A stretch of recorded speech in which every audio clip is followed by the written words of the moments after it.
Well, hi, folks. Welcome to Joe's World. Today, we're talking about credit, yours and mine. Now, credit is a great tool. It is. You take care of it, you build it, gives you a better buying power. Okay. Now, we enjoy the ability in our world to take possession of something like a house or a car and make payments on it. Okay, as we use it, instead of having to pay outright cash for it. Now, word of the day: hypothecation. That is what it's called. The ability to hold possession and make payments on it. Quiz on Friday. Quiz on Friday. Now, look, it's best to understand how this works, where, when, why, any information you can to protect yourself and to improve your ratings, okay? So let's start with this. Credit reporting agencies, Equifax, Experian, TransUnion, okay? These companies, they get information from our creditors. Your Visa card, your MasterCard in your pocket, your car loan, anything you have that you use as credit reports right back to those agencies, okay, on a regular basis. Now, they take the information and they have a wild calculation. I don't think anybody knows what it is, but they come up with the FICO score, okay?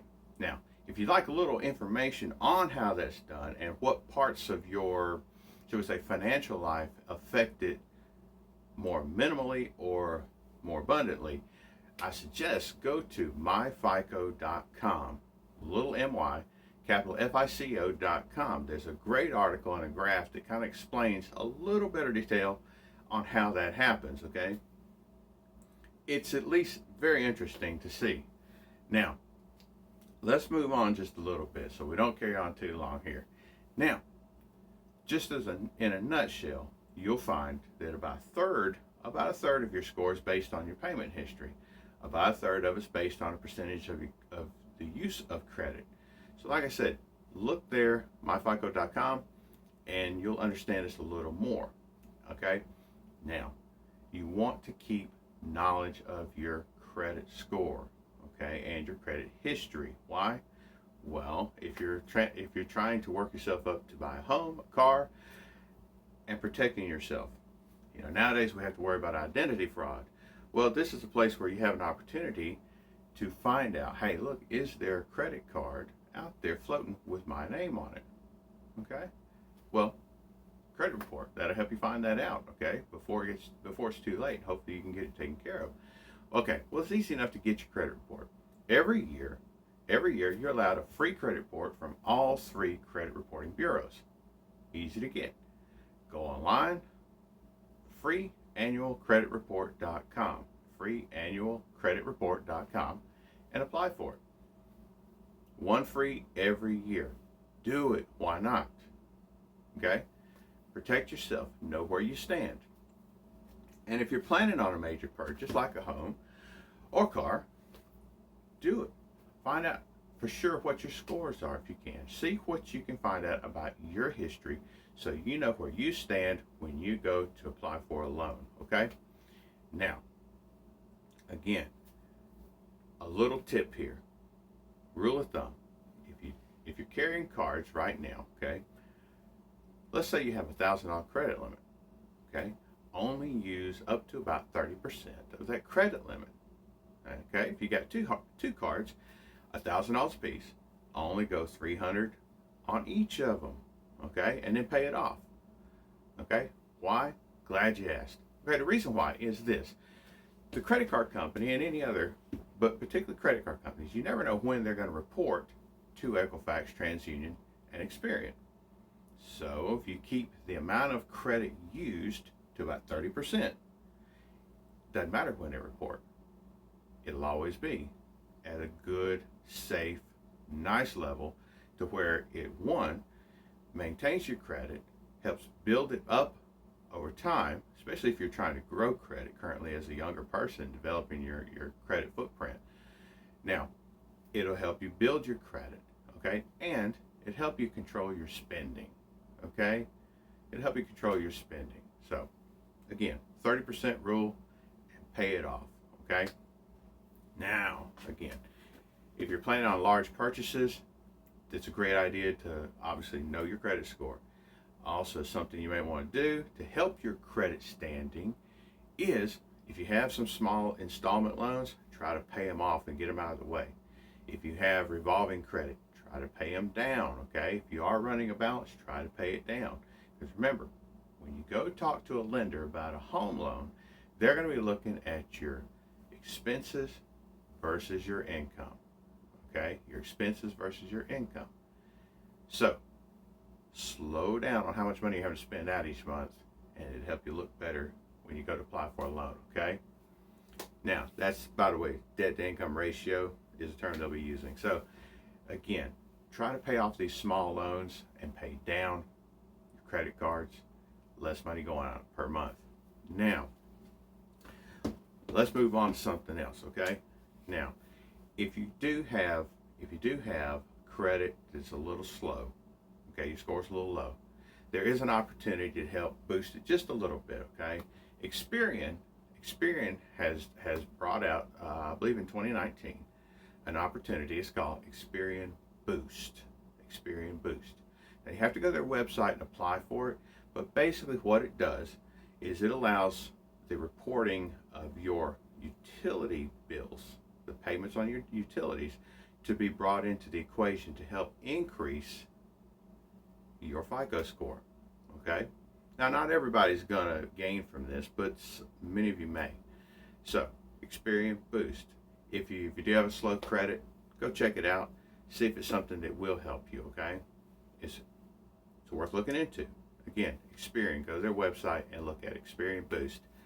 Now, let's move forward a little bit to the real estate side of things, okay? Once you know that your credit history is pretty good and you're going into to look for a mortgage, okay? Because, hey, we do deal with real estate here. Now, before you start, know where you stand, talk to a lender, ask them, hey, what products do you have? What do you have for me? Understand the differences between conventional loan, FHA loan.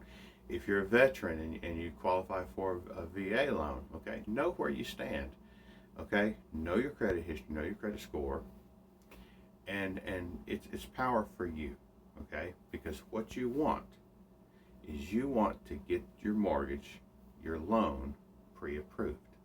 You want the letter. Because nowadays, the way the market's been here in the past several months, the offers are requested being put in with the pre-approval letter.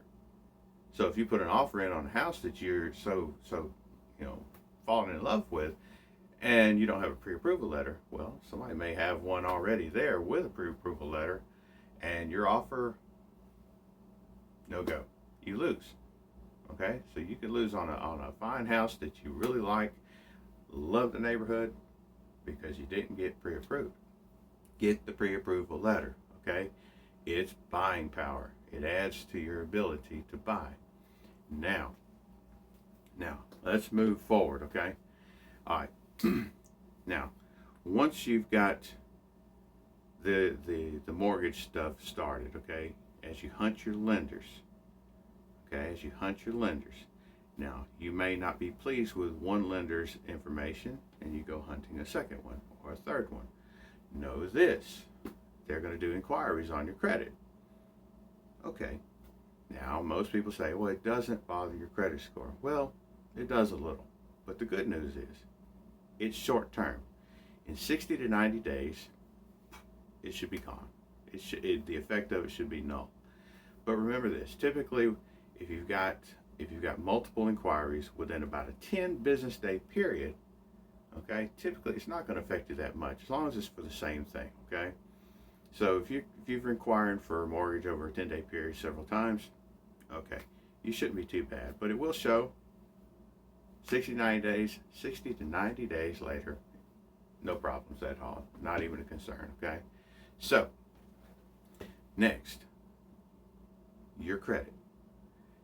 When you're dealing with the mortgage companies, your score, your higher score, will hopefully allow you, one, to get a lower interest rate, okay? And in certain types of loans, a higher score can also lower the amount of mandated down payment. Okay. One particular type of loan, I don't want to get into too much right now, but one particular type of loan, if you have a credit score below a certain level, they require a 10% down payment. Okay, so like I said, this is beneficial to know your credit score, to build it, and to maintain it. Okay, now look, we're going to cut this video right here. Okay, there's a lot of information that you can go find. Now, if you're looking to build your credit, you're looking for a credit card that can be beneficial to you, or you're interested in looking at financial information, articles that might help you, I suggest you go to nerdwallet.com. They have some great articles there. They have some great articles and some great suggestions on some credit cards that would help you build your credit, and some good information there, okay? nerdwallet.com, check it out, do some reading, do some research on your own.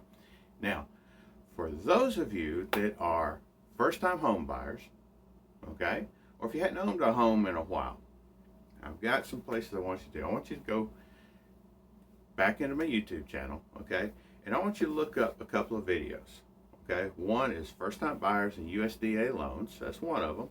And the other one is great reasons to own your own home, okay? Look at them. I said there's a great benefits for owning your own home nowadays, okay? Look, thanks for watching. Join with me by subscribing. If you have any questions, please put some questions, concerns. If you have suggestions on a subject matter for a video, put it in the comments. I will read it, and let's see if we can help you out, okay? And if at any time you'd like to contact us to see if we can help you with a real estate need, you're welcome to call us. I work with Carefootish Realty in Decatur, Georgia, and phone number is 678-877-1550. Give me a call, and we'll talk to you. Take care. Bye-bye now.